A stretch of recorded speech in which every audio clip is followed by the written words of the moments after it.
The dragon has 3 heads. But right now, the fandom has approximately 1 million questions, and most of them are just, what is going on with Sir Duncan the Tall?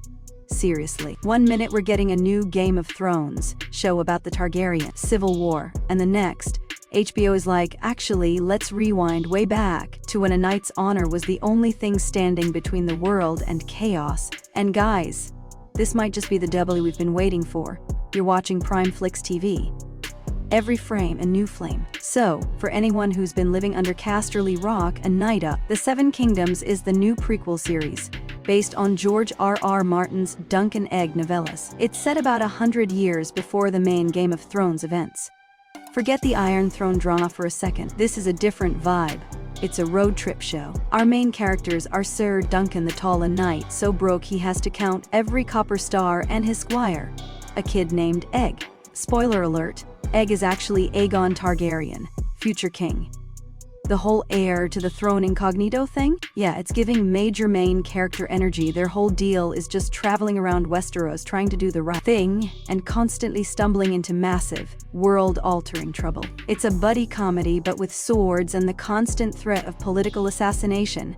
You know, for funsies. Alright, let's get into the good stuff. The main event for Season 1 is almost certainly adapting the first novella, The Hedge Knight. And if you know, you know, this story is iconic. We are 100% getting the tourney at Ashford Meadow. This is where Dunk, with 0 money and even less Polish, has to prove he's more than just a lunk with a sword. The fandom is already creating fantasy casting for the other knights he'll face. But the real tea, the Targaryens. We're going to meet a bunch of them. Prince Baelor, Breakspear, Targaryen is a key figure here. He's the one who sees the truth and honor in Dunk. The dynamic between him and his more problematic family members is going to be cinema. We're talking about the line, a hedge knight is the truest kind of knight. Chills. Literal chills. And the theories are already unhinged in the best way. People are scouring the books for clues. Is this how we'll finally get a proper Lady Rohan Weber appearance? She's a total boss and an ancestor to Tywin Lannister, by the way.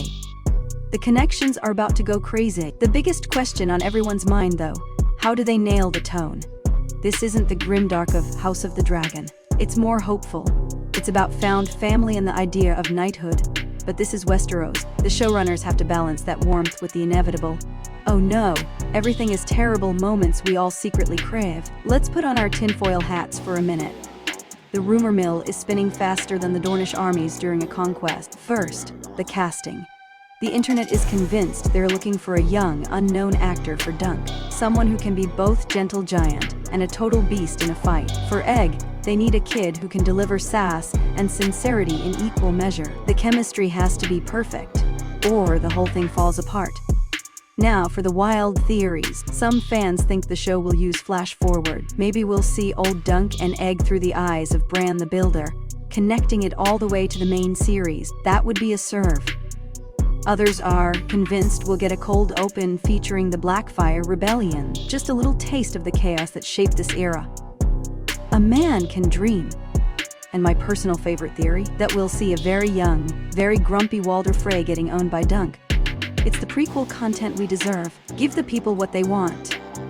The point is, this show has the potential to be the comfort food of the Westeros universe, but with just enough political spice to keep us on our toes. So there you have it. A Knight of the Seven Kingdoms isn't just another spin-off. It feels like a reset, a return to the heart of what makes these stories so compelling, without all the, burning of children. Hopefully, the hype is real. The memes are ready. And the second that trailer drops, the entire fandom is going to collectively lose its mind. But what do you think? Are you Team Dunk from day one? Who's your dream casting for the grumpiest hedge knight in Westeros? Drop your theories and hot takes in the comments below. I live for that stuff. This community is about to cook up some absolutely fire theories, and I am here for it. If you enjoyed this, smashing that like button and subscribing fuels our watch party for all things streaming. Until next time, stay legendary.